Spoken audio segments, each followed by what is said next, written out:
Croeso, Difda, Bernachtin, Gia Hwitch, Fulcher, Daymat. Welcome to the Celtic Myths and Legends podcast. I am your humble host, Sian Esther Powell, and I'm going to be taking you on a journey through all the myths and legends of the 6 Celtic nations. That's Wales, Cornwall, Brittany, Isle of Man, Scotland and Ireland. Welcome.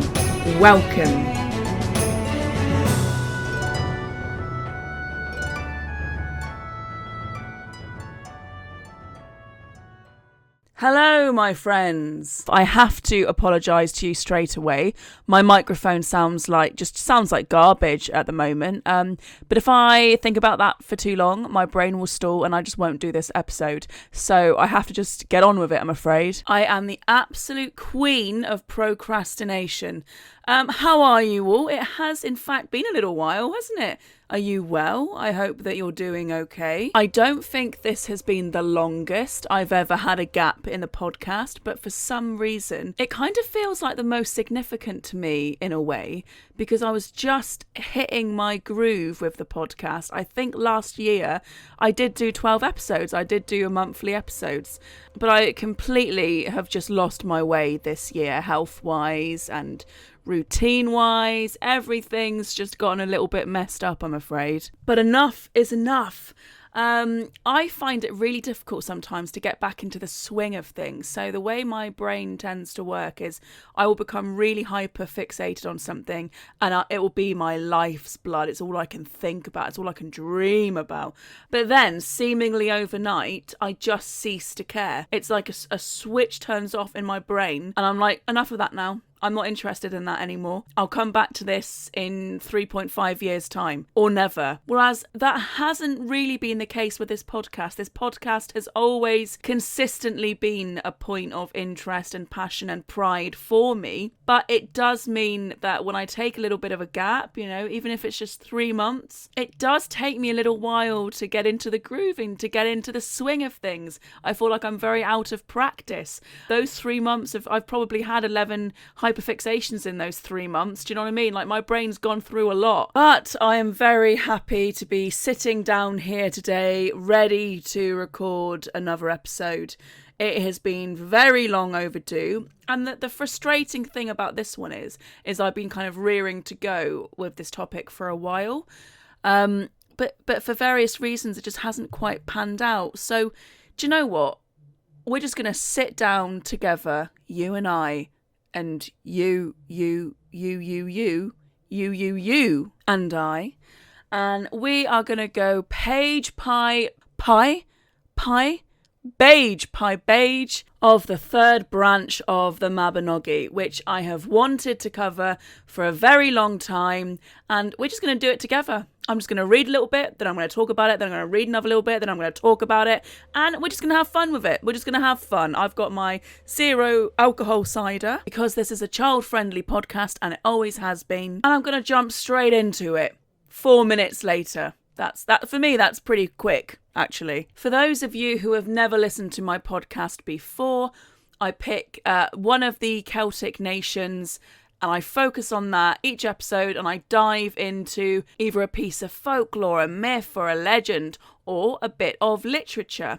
The Mabinogi, for those of you who have listened to my other episodes on the Mabinogi, is medieval Welsh literature. It's a collection of stories. Those stories have been collected up together and they now exist in the form of this body of work, the Mabinogi.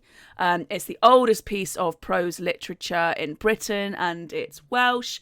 And it's also a real huge cornerstone for the whole fantasy genre as a whole, in my opinion. It's filled to the brim with wizard kings, crazy magic, strange things, heroes, fairy women riding on white horses, lots of really cool stuff. Giants, huge giant. And the most interesting thing really is that a lot of these stories, or all of them, they would have existed as oral story tales. They would have been performed before they were ever written down. Now, the fragments that kind of later became the Mabinogi, we've got 13th century, 14th century, but these stories have been around for a lot longer than that. So if you ever read the Mabinogi, and I really suggest that you do, please read whatever translation that you can get your hands on. But I'm going to read from the Sioned Davies translation of the Mabinogion. It's really worth it. And you can still find little hints and traces of the fact that these stories would have been performed orally rather than having their genesis as written stories. So although the four branches are not really connected, Pryderi seems to be the character that is the thread that binds them all together. So the third branch does kind of start where the second one is left off, with Bendigeid Vran's severed head, frightening off anyone that might want to come to Britain. And you have Pryderi and 6 other fellows, one of whom is Mabinogi, which is really interesting because obviously there's a lot of characters in, if you want to call it, Celtic mythology, beginning with Man. Of course, you've got, the Isle of Man. Of course, the Irish, Manannán, Maclia. Already there's some interesting linguistic things going on there. But Mabinogi is one of the 7 that took the head of the giant king, Bendigeid Vran, basically trying to put off anyone who wants to come at Britain. So Pryderi and Mabinogi are friends, and Mabinogi's like, what am I going to do now? I've got no purpose. I don't know who I am. He's basically on the cusp of, his own eat, pray, love adventure when Pryderi turns around and he's like, by the way, my mum, Rhiannon, the beautiful, magical, otherworld woman, she will be your wife. You don't need to ask her about it. I'm telling you right now, you can have her. And by the way, she used to be really attractive. She was like the most attractive woman, but she's not bad now. I don't think you'll be disappointed. Mabinogi's like, yeah, all right, She comes with a sizable bit of land. 7 cantrefs of Dyfed. So, sign me up. So they go home to Pryderi's castle. They have a big feast. Mabinogi is chatting away to Rhiannon. They're having a lovely time. And then Pryderi lets slip that they're about to get married. Rhiannon's like, excuse me, I don't know about this. And then, Pryderi's like, well, it's going to happen. And she goes, okay, great. Yes. I would think, girlie, you've had some issues with men in the past, so I would be a little bit more discerning if I were you. But there we go. That's just me. They all, have a good life for a bit, hunting, just chilling, being a bit bored really, because then they end up going to England. They make their way to Hereford and become saddle makers for some reason. So then there's a whole little side quest where they become the absolute best saddle makers in the whole of Hereford. And then the rest of the saddle makers get together because they're like, oh my God, these new guys are eating all our profits. Maybe we should just kill them. Maybe we should just kill the competition. Mabinogi's like, we should leave. We should absolutely get out of Dodge. These guys are going to kill us. And Pryderi's like, maybe we should kill them first. Mabinogi's got a bit more reason to him, and he goes, look, if we end up killing everyone after we've just stolen their business, it's not really going to look very good on us. So we should probably just move to another town. So that's what they do. No murder ensues. They just quietly move to another city. And this time, they're like, well, what should we make this time? We've had a little go at saddle making.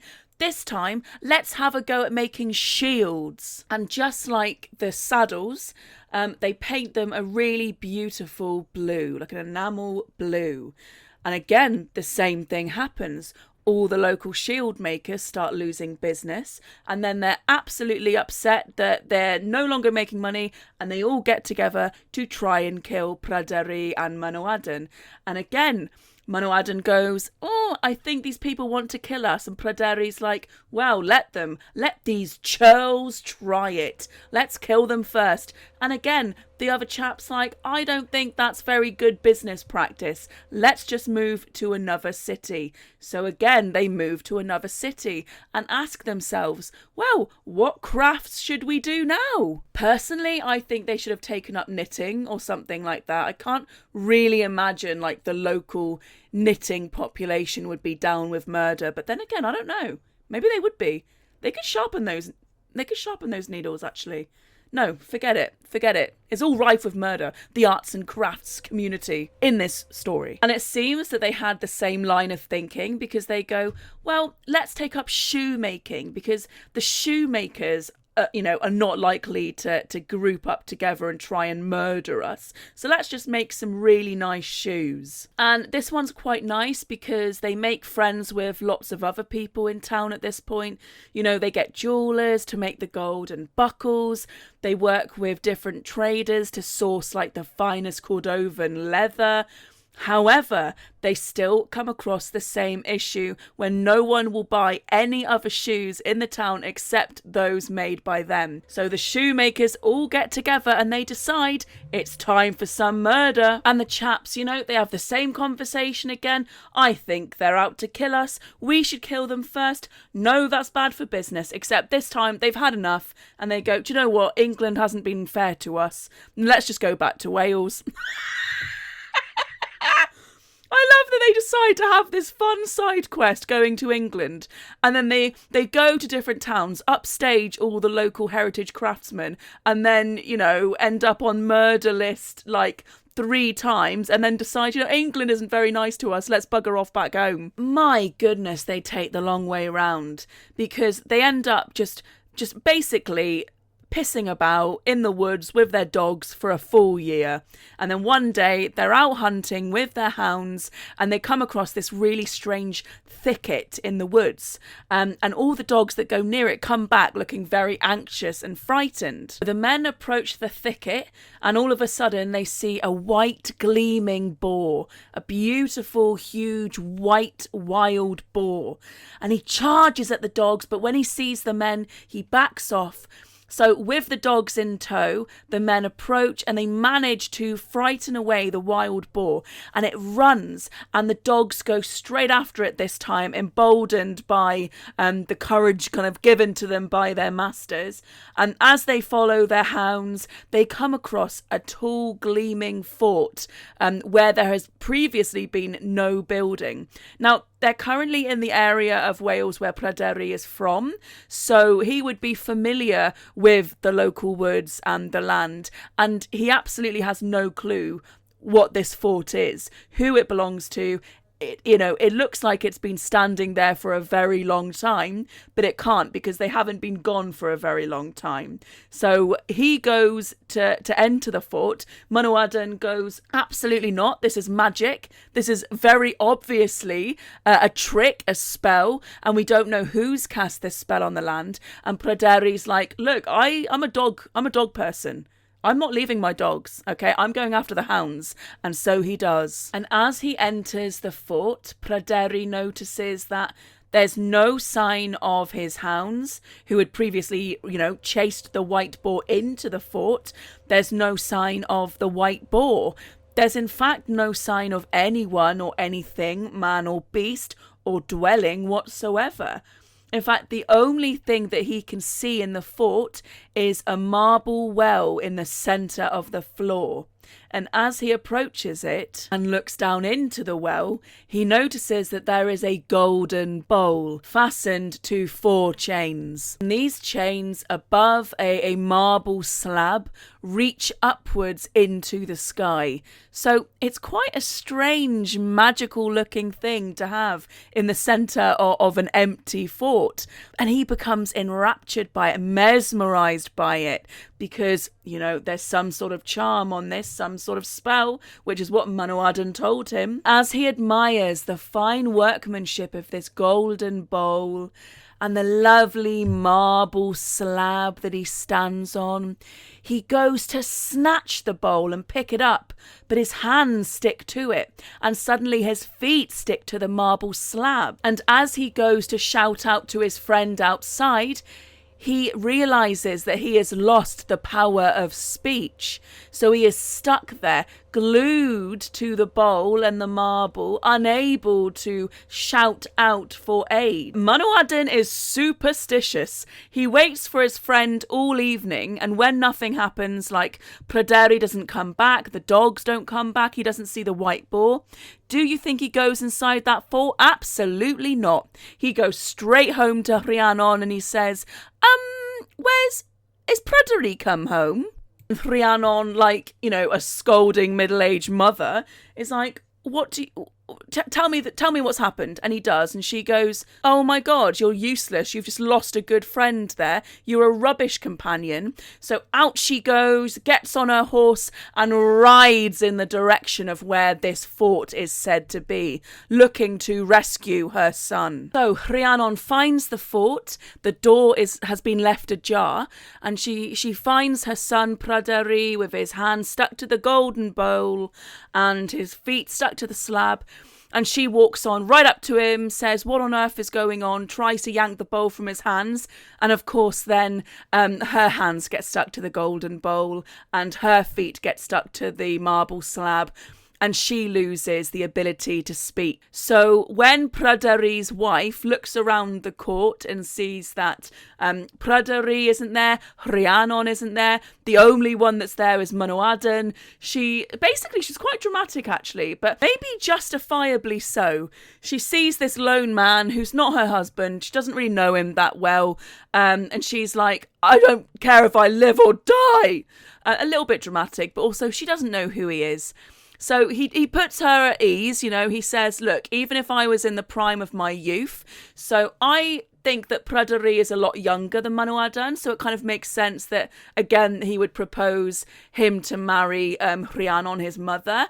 So I sort of see Pryderi as perhaps being in his early to mid 20s, and perhaps Manawydan is like, late 30s, early 40s, something like that. And he says, look, even if I was in the prime of my youth, you would have nothing to worry about from me. I wouldn't disgrace my friend that way. It's not like, oh, I wouldn't attack you or, disgrace you. It's, I wouldn't disgrace my friend. But anyway, I digress. He says, you've got nothing to worry about from me. And that does put her at ease. So Pryderi's wife, Cugva, she says, okay, I can handle that. What are we going to do now, though? We can't really support ourselves. There's no one here.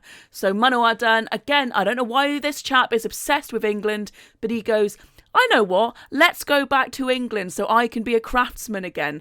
I fully think he is going through a genuine middle-life crisis. Like, he's absolutely having a midlife crisis. The man just wants to piss about in the woods and then, get involved in heritage crafts. And you know what? Good for him. Why not? But he does tend to drag other people along with him. He and Cugva are besties now. They make their way back to England and she says, well, what do you want to do? And he's like, well, I want to be a shoemaker. And she says, well, I'm not sure if that's a very good idea. Maybe you can do something more befitting a man of your status. And he's like, no, I really want to be into crafts and I want to be a shoemaker. So don't try and tell me what to do. And she's like, well, okay then. And shocker, because, this has only happened to him 3 times before. He outdoes all the other local craftsmen who get very upset with him and congregate to go and kill him. And Cugva goes, they want to kill us. And he's like, well, let's go back home to Dyfed.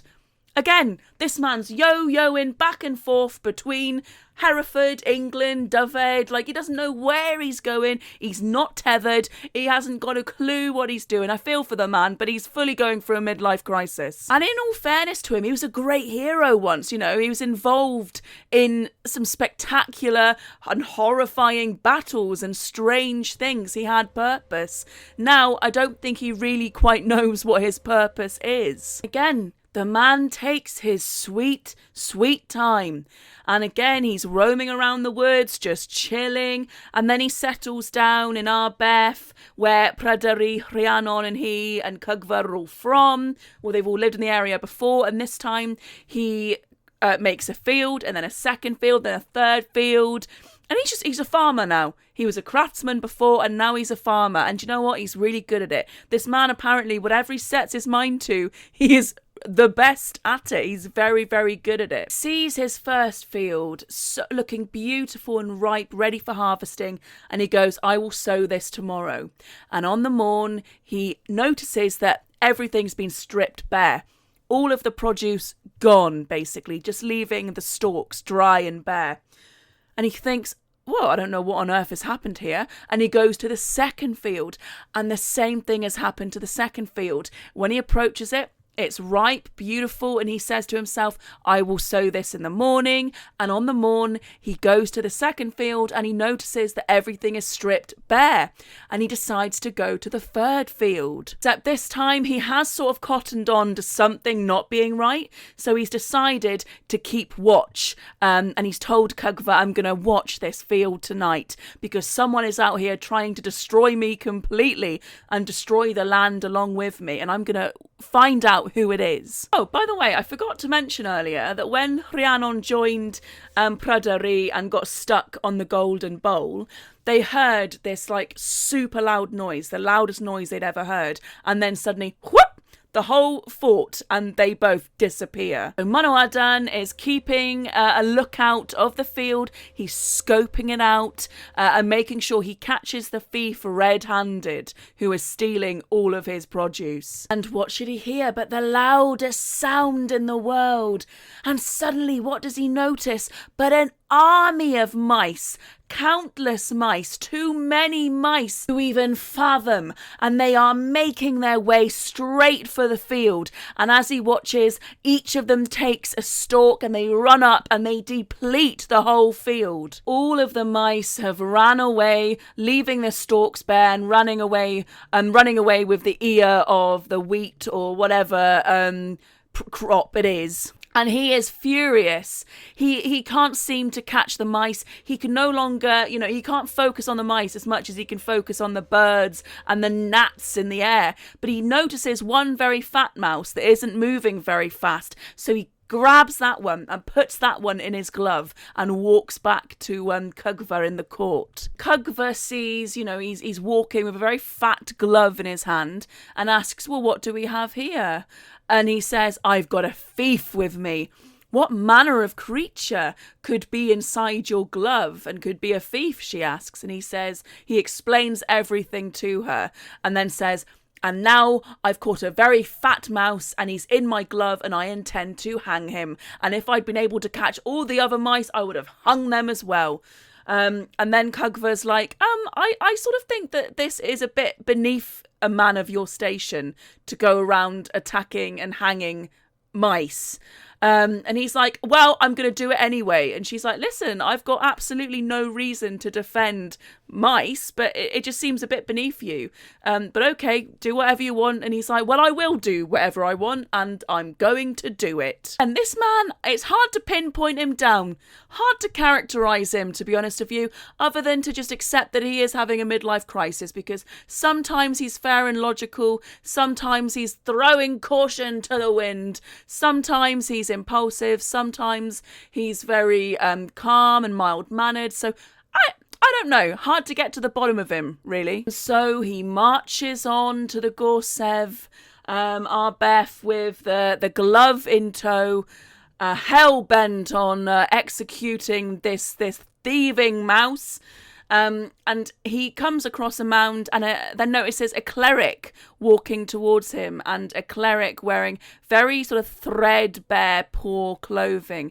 Now, what's interesting is the text notes that this is the first time that Manawydan is seen anyone else in 7 years other than Pryderu, Rhiannon, Cugva. Like, he's never seen anyone. He hasn't seen another living human soul.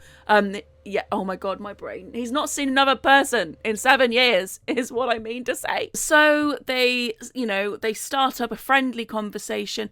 Hi, how are you? What are you doing? The cleric's like, I'm English. I'm on my way back to my home country. What are you up to? And then Manawydan's like, I'm about to hang a thief for stealing all of my wheat. Whilst I'm assuming, like, wildly waving this fat glove around. And the cleric is like, oh, interesting. I don't see a thief, so what kind of thief is this? And what I love about this bit is the cleric mirrors what Cugva has said. And he's like, oh my gosh, this does not befit a man of your status to be, going to hang a mouse. It's a mouse. What are you on about? And Manawydan is like, by the grace of myself and God, I will punish this thief in accordance with the law. In accordance with the law. It's a mouse, man. But he is so by the book on this. He is not. He's taking it very, very seriously. This mouse has wounded him. He was loving his farmer life, actually. I think that he was probably like the most proud of his crops than even any of the other crafts. Like, he was loving life just on his fields. This is personal. This is a vendetta against this mouse. The cleric sort of takes the same position as Cugva. He's like, oh, I mean, this is really, really beneath you, but, whatever, go for it. And then toddles off. And then you've got, like, it says, oh gosh, as Manawydan was placing the crossbeam on the forks, he saw a priest approaching on a well-equipped horse. So I just got this mental image of him building this diabolical execution device for this one mouse on a mound. I mean, he must look absolutely ridiculous and genuinely like he has lost the plot. As the preach approaches, Manawydan's like, I would like your blessing, good sir. And the priest says, oh, of course, you've got my blessing. So what sort of work are you up to here? Looking very busy. And Manawydan's like, I'm about to hang a thief. And the priest goes, well, what manner of thief is it? And then notices the mouse and goes, good God, sir, it is beneath you to handle such a creature in this way. I will give you money. Sell the mouse to me. And by the way, that's what the cleric had also done. He was like, goodness gracious me, Lord, give me the mouse, sell me the mouse. And again, Manawydan was like, I will not part with this thief. And the cleric offered him £1 and the priest offers him £3. And Manawydan's getting like quite irate by this. He's like, by the grace of God, I will not sell this mouse. It is a thief and it will hang. I don't think there's been anyone in existence that hates anything more than Manawydan hates this mouse. I'm going to be honest. And so the priest goes, oh, whatever. And then buggers off. And as Manawydan continues to like create this horrible torture execution device, who should come around the corner but a bishop and all of his staff?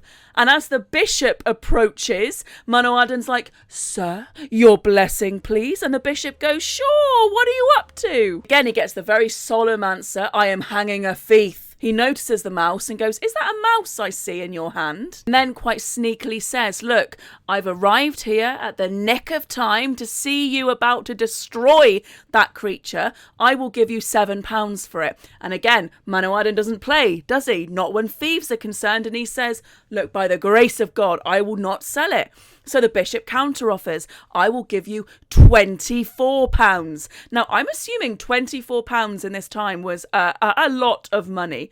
If someone wanted to give me £24 now, I'd be pretty pleased. Do you know what I mean? And that's barely going to buy me fish and chips in this day and age, but at least it will buy me something. But no, he says, I'll give you £24. Manawydan goes, no, I will sell it for nothing. It's a thief and I'm going to hang it. And the bishop goes, look, I will give you every single horse you see on this plain. And Manawydan goes, he's not a normal bishop. And again, the bishop goes to him and says, fine then, name your price. And Manawydan counteroffers with, I want the release of Pryderi and Rhiannon. So apparently he hadn't forgot about them, and he was just playing the long game, trying to build up his riches so he could plant his fields, so he could attract some mice, so he could lure in this bit. I don't know if he was thinking that far ahead, but anyway, he cottons on to the fact that this bishop is pretty, important, pretty magical, pretty strong. It's like, I want the release of my wife and my friend. I want the release of Rhiannon and Pryderi. And the bishop goes, you know what? I'll do it. And then he says, I also want you to take away the enchantment off this land. And the bishop goes, do you know what? I'll do it. So Manawydan goes, and who is this mouse to you then? And the bishop replies, well, she is my wife. And I wouldn't have done any of this if it wasn't for her. But you managed to capture my wife. And then he has his whole villain origin sort of announcement. He's like, it is I, Llywyd, son of Cilcoed. And it is I who placed the enchantment on the 7 cantrefs of Dyfed. And I did so to avenge my friend, Gwwl, son of Clyd, because Pryderi's father, Pwyll, played a game with him once and wasn't very nice to him. And in fact, the game, or I'm assuming it's a game anyway, it just says, Pwyll played Badger in the Bag with him, and he did that unwisely at the court of Hyfaidd Hen. And then I'm assuming he's twirling a mustache or twiddling his fingers, because then he's like, and then my men found out that you were on the land, and they asked me to turn them into mice so that they could destroy all of your corn. And then he basically says, the first 2 nights it was all my men, and then on the 3rd night the women in my entourage were very bored, and my wife and the ladies came up to me and they were like, look, can you magic us into mice as well? That seems really fun. And my wife is pregnant, and if she wasn't pregnant you wouldn't have caught her, but you did catch her, so I am going to release Pryderi and Rhiannon. He just seems really smarmy with it, do you know what I mean? And they go back and forth quite a lot here, because after every sort of condition the bishop goes, now release my wife, and Manawydan's like, I don't think so, and then offers another condition of his own, all of these being, I want all of the enchantments to leave the 7 cantrefs of Dyfed. I want there to be no more enchantments on this land ever. I want to see Pryderi and Rhiannon here right now. I don't want you to take vengeance on me or any of us. And when they finally exhausted all their conditions, the bishop's like, fine, I'll do it. You've had a great deal. Now let my wife go. And then Manawydan's like, oh, you only needed to ask. Let's her go. The bishop bops her on the head with a wand, and then she turns into the fairest woman you've ever seen. Because, of course, it's always the way with that, isn't it? And then Manawydan looks up and he sees Pryderi. He sees Rhiannon, he sees all of the dwelling places, and all of the people are back. So I'm assuming the enchantments had also created, the land had become barren. Everyone had disappeared, all the people, all the farmers, everyone else. No wonder Manawydan was the best farmer around. He was literally the only farmer around. No competition, no one to gang up on him and kill him. But anyway, all the enchantments leave, everything is back to normal, and he finally says, look, under what punishment did you put Pryderi and Rhiannon? And he says, Pryderi had the gate hammers of my court around his neck, while around hers, Rhiannon had the collars of the asses after they had been hauling hay, and that was their imprisonment. And then the branch ends with, because of that imprisonment, this story was called the Mabinogi of the Collar and the Hammer, and so ends this branch of the Mabinogi. I really don't know what you're supposed to learn from that, to be honest. It just seems mostly about a man having a midlife crisis, really. But I guess if you were going to be really smart with it, you could talk about greed and you can talk about all sorts of other things. But it is an interesting piece. I love the whole of the Mabinogi. I love all of the branches. This one was probably always my least favourite, but reading it again now, I hadn't read it for a little while, but reading it again now, it is still really fun. It's still filled with really, really interesting things. I kind of skipped through the whole craftsman section of the of this branch, but it goes into detail detail if you read it that they get called all these different things. So because the boots they make are like the most amazing, beautiful boots, they end up being called like one of the 3 golden shoemakers because of the golden shoe buckles. And there's all these different names, and that happens quite a lot in the Mabinogi. These very specific titles ascribed to people for very specific things. And it seems to almost be a way to veer off to other separate little mini stories. I don't know if that is the case, but it kind of opens itself up for that. You can kind of imagine there now being a little mini tale about the 3 golden shoemakers. And there's lots of examples like that across the whole of the Mabinogi, all of the branches. There's lots of different examples like this. It sort of feels like the story should continue in a different way, that there should be some sort of side quest or tangent or something happening. You know, a character that seems like they should be very prominent disappears very swiftly, and you almost want to follow that character. It happened with the magical children of Arianrhod in the 4th branch of the Mabinogi, especially Dylan, who ends up being this sort of like water nymph thing, this sea god creature, and it almost, there seems to be so many stories that are part of these stories, and it would have made more sense if these were oral stories, if you were performing them,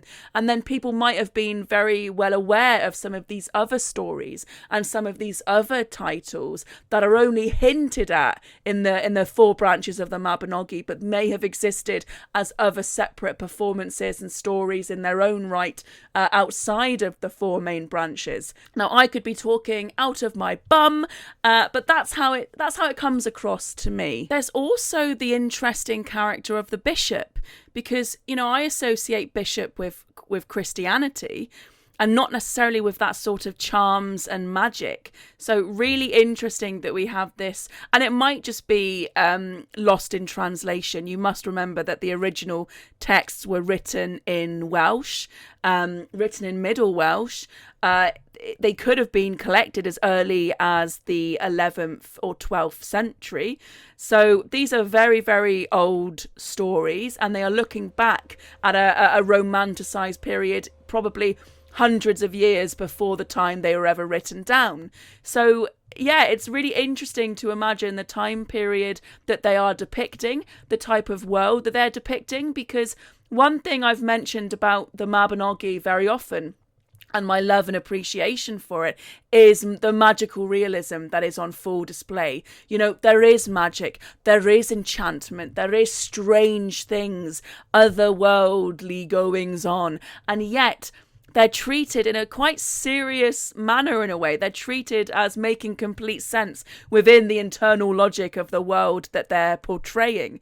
So it's really interesting to imagine the types of characters and types of players within these stories and what time period it is, because it is sort of indeterminate, really. I love the Mabinogi. They are some of the most amazing stories you will ever read. You know, stories of adventure, of triumph, of jealousy, of love, of vengeance, magic, enchantment, wonderful, crazy things, strangely mundane things, interesting characters that, you know, I don't think the characters are one note either. They certainly all represent different parts of the human psyche in a way. You could say that Manawydan is, on the whole, even though I joke that he's going for a midlife crisis, and I do, you know, posit that he is also, for the most part, quite cautious. You've got Pryderi, who's more brash, younger. You've got Ethnician in the 2nd branch, who is kind of more malevolent in a way, but even he has his self-sacrifice at the end of that branch. So none of these characters are really one note, although they do seem to be representing quite specific things. And they are fairly interesting, complex characters. And it's the women for me that are the most interesting, and the women for me that do some of the most integral things in the story to keep it going, and yet are never really afforded the same types of honours and the same types of consideration as the male characters. Even though, in my opinion, yes, I might be biased, but in my opinion, sometimes the female characters are more interesting than the male characters. Or they're certainly the ones that are kind of propelling the plot, if you want to call it that, forward. Maybe not so much the case here, although Rhiannon is always fun to see. But yeah, I love these stories, and I hope that you have loved and enjoyed these episodes that I have done on them. You can go back and you can listen to them all in order if you want, in, first, second, third, fourth, or you can listen to them in the order of me uploading them, which I think went second, fourth, first, third. So I completely did it in the wrong order. So by all means, go back and listen to it in the order that I recorded and uploaded them, or you can go back and listen to them in the proper sort of, first, second, third, fourth branch. I think that I am losing the plot a little bit now. It's 9:30, so I've kind of been reading and recording in real time for about 3.5 hours. So I hope that you've enjoyed it. I have had a really great evening, actually, just reading to myself and talking to you guys, because although I am in my bedroom talking to myself, I do know that when I record this and when I upload it and publish it, I am talking to a bunch of really awesome, like-minded people many of whom have been following this podcast for a long time and supporting me for a long time. And I want you to know that I really, really do appreciate it. So thank you so much for your patience.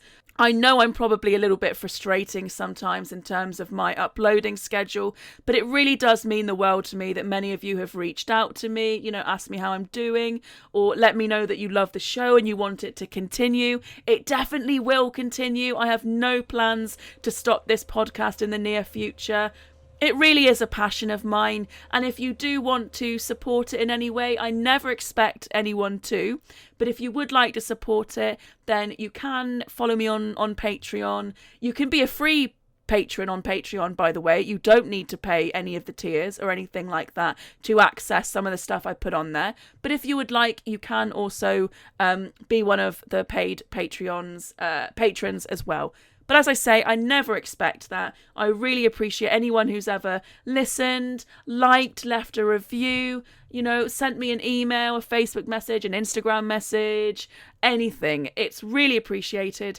Thank you so much. Thank you for listening. And I really look forward to sitting down and recording my next episode and getting that out to you in a timely fashion this time. Thanks, everyone. Bye. I am your host, Sian Esther Powell, and that has been another episode of the Celtic Myths and Legends podcast. If you would like to find it elsewhere on the interwebs, you can also find me on Twitter at Celtic Myths Pod, on Facebook under Celtic Myths and Legends podcast, on Patreon at Celtic Myths Pod, as well as Instagram at Celtic_Sian, and also CelticSian.co.uk. Thank you, Muraz, Diolch, Tachpalet, Guramahagat, Tragare, Guramayed. Thank you, and speak to you next time. Thank you.